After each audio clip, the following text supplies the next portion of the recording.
Okay, now we're going to start on the parametric equations. This is day one, how they work, and then the next day will be applications.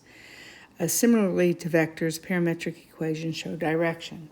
Parametric equations choose two different equations to describe the behavior of the independent, which is x, and the dependent, y variables according to what is called parameter. The variable of parametric equations is t, and it represents the time. You can eliminate the parameter by solving one or both equations for y and substituting it into the other equation and solve for y. There are circumstances in which you solve for x. Once your equation has been solved for the other variable and the parameter no longer exists, the equation is now what's called the rectangular form.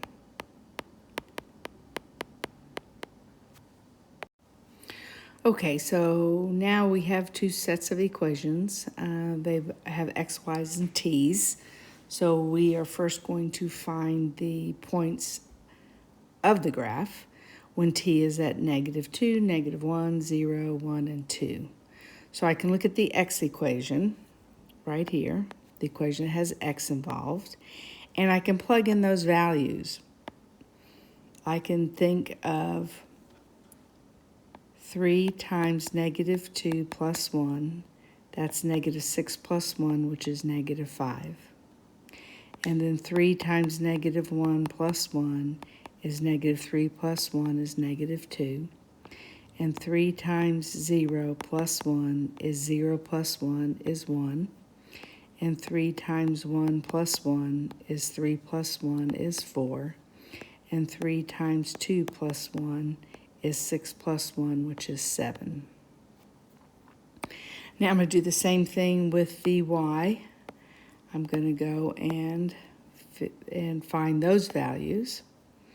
So now y is easy. That's just t minus 2. So -2 minus 2 is -4. And then -1 minus 2 is -3. And then 0 minus 2 is -2. And then 1 minus 2 is -1, and then 2 minus 2 is 0.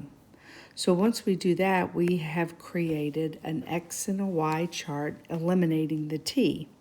So this are the ordered pairs that we are going to go and graph. So -5, -4, and this is when t equaled -2. And then -2, -3. And this is when t equaled -1. And then 1, -2. And this is when t equaled 0. And then 4, -1. And this is when t equaled 1. And now 7, 0. That's when t equaled 2. So I've graphed the points we got, eliminating the parameter. Then the next thing you want to do is show direction. So I know that this has a direction of going from the smallest values to the largest values. So my direction is going that way. So there is my solution there. Now I want to write and create the rectangular form. So I'm going to take each of the equations and solve them for t. So I've got x equals 3t plus 1. I'm going to subtract that 1 and get x minus 1 equals 3t. Divide everything by 3. So this is 1/3 x minus 1/3 equals t. Now I'm going to take that y equals t minus 2. All I have to do is add the 2. So y plus 2 equals t. Whoops, t.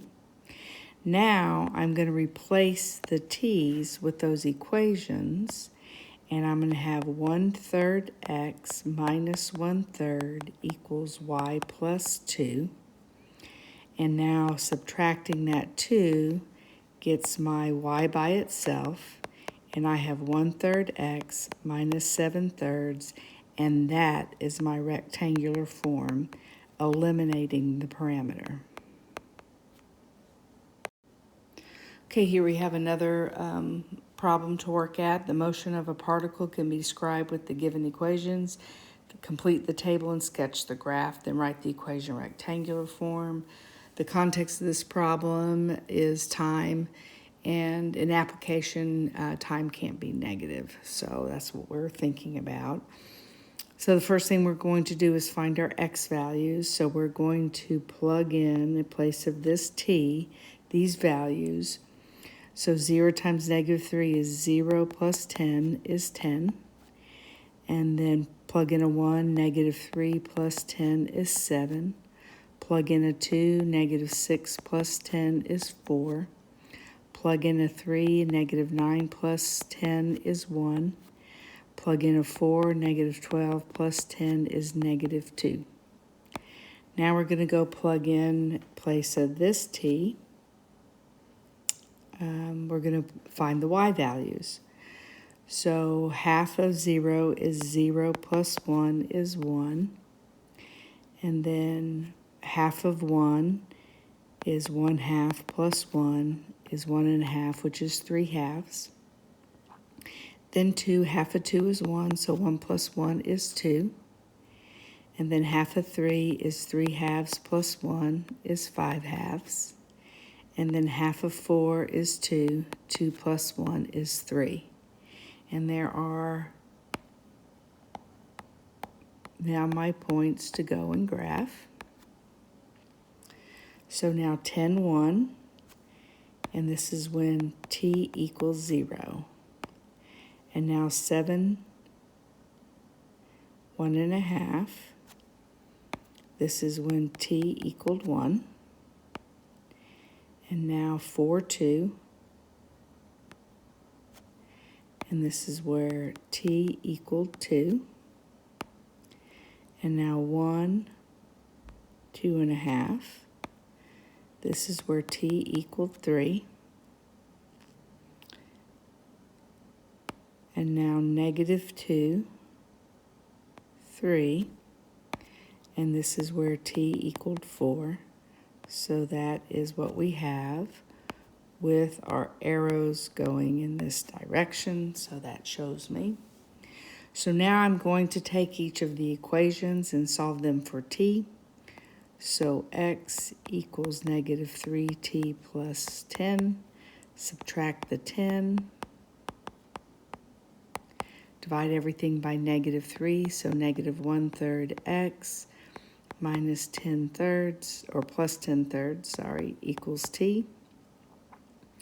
Then I'm going to take the y equals 1/2 t plus 1. I'm going to subtract the 1 and get y minus 1 equals 1/2 t. Multiply everything by 2, so 2y minus 2 equals t. Now I'm going to set these two things equal to 0, to each other. So 1/3 x plus 10/3 equals 2y minus 2. Solving for y, I'm going to add that 2. So I get 1/3 x plus 16/3 equals 2y. Multiply everything by 1/2. So I get 1/6x plus 16/6 equals y. Then of course this reduces. So my rectangular form is y equals 1/6x plus 8/3. Okay, here's another motion particle problem. Here are my two equations. Complete the table, sketch the graph, then write the equation in rectangular form. So first we're going to find our x. We're going to plug in place.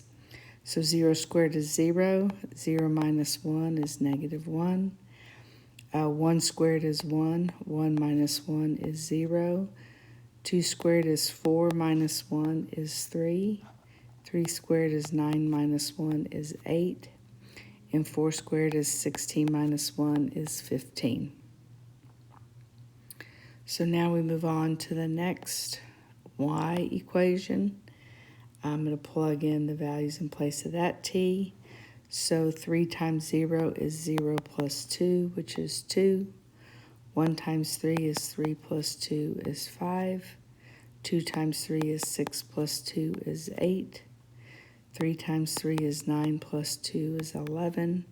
4 times 3 is 12 plus 2 is 14. And there we have our points to graph. So I've got -1, 2, and that's when t equals 0. I've got 0, 5, and that's where t equals 1. And then 3, 8.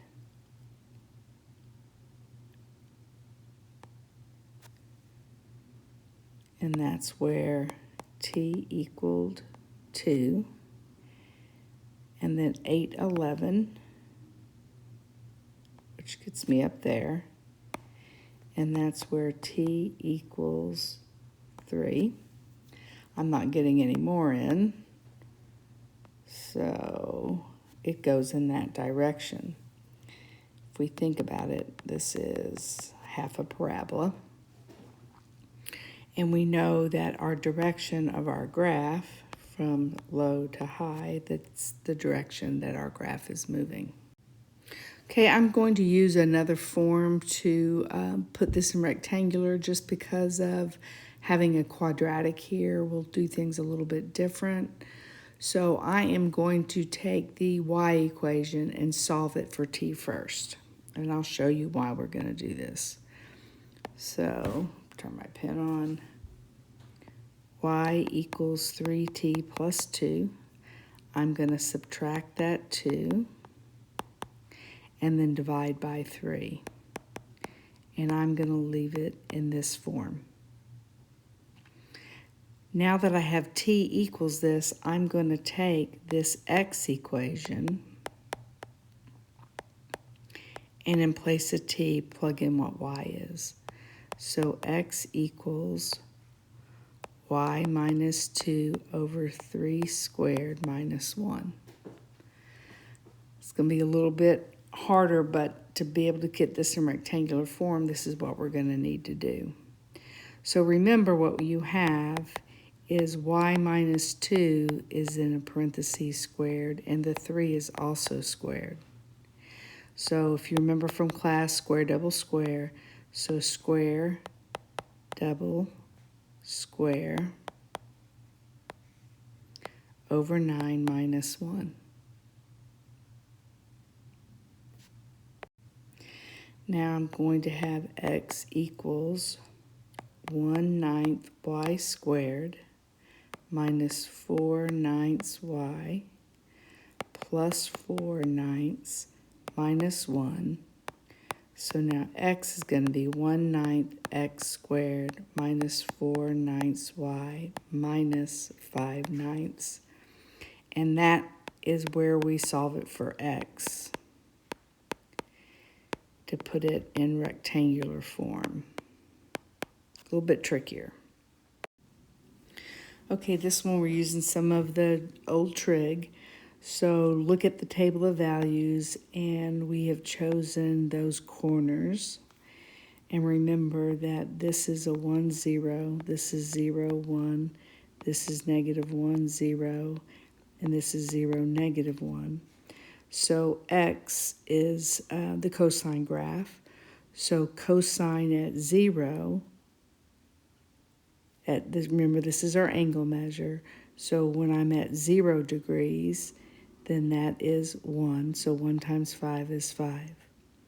At pi over 2, cosine is 0. At pi, cosine's -1, so -1 times 5 is -5. At 3 pi over 2, cosine is 0. And at 2 pi, I'm back at cosine being 1. And having that 5 in front, I'm just multiplying those values by 5. Now we go to sine. Sine is the y-coordinate. So when at 0, sine is 0. And at pi over 2, sine is 1, so that's 5. At pi, sine is 0. At 3, pi over 2, sine's -1, so that's -5.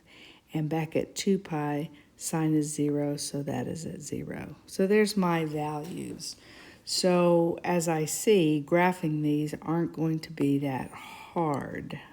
Rectangular form is what's going to be a little bit tricky, but not bad. So 5, 0. This is when t equals 0. And then 0, 5. That's when t equals pi over 2. And then -5, 0. That's when t equals pi.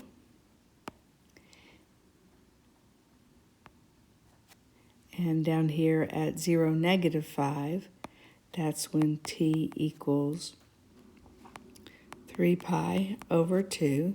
And then we're back over here when t equals 2 pi. So as you see, we have a circle. And the direction that this circle goes in is counterclockwise. So there we have it graphed. Okay, now we're going to go put this in rectangular form. And the first thing that we want to go back and remember is our Big Daddy. So sine squared t plus cosine squared t equals 1. We'll get back to that in a minute. So we're going to go take each one of these and solve them for sine and cosine. So here I'm going to have the top equation, cosine t is equal to x over 5, and sine t equals y over 5. So now we just plug it in, okay, into Big Daddy. So sine squared, so y over 5 squared plus x over 5 squared equals 1. So this is going to be y squared over 25 plus x squared over 25 equals 1. Now let's clear our fraction by multiplying everything by 25. So this gives me y squared plus x squared equals 25. Now I'm going to subtract x squared, so get y squared equals -x squared plus 25. Square root both sides and get y equals plus or minus 25 minus x squared. And there is our rectangular form.